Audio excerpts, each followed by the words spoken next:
Hello বন্ধুরা, আমি লব। আমি একজন প্রবাসী। নিজের মানুষগুলোকে ছেড়ে থাকতে হয় টাকা রোজগারের জন্য।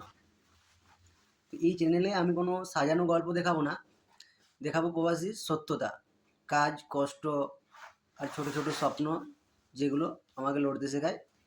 যদি সত্য ভালো লাগে তাহলে ওয়েলকাম টু মাই প্রবাসী ব্লগ। আজ মকর সংক্রান্তি, কিন্তু প্রবাসী ভাইয়ের বলে না, জল ঝড় রোদ কোনো কিছু ফরক পড়ে না। সেই রকম আর কি আমাদের ডিউটি, সব কাটিয়ে আমরা কোম্পানি চলে এসেছি। মকর সংক্রান্তি আমাদের এটাই, কোম্পানিতে কাজ করো আর খাও আর পরিবারের লোককে ভালো রেখো। তো প্রবাসীর জীবনটা একটা মোমবাতির মতন, জ্বলতে জ্বলতে সেই জ্বলনে পরিবারকে মানে আলোকিত করে।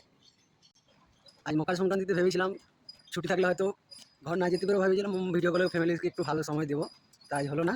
তো চলো।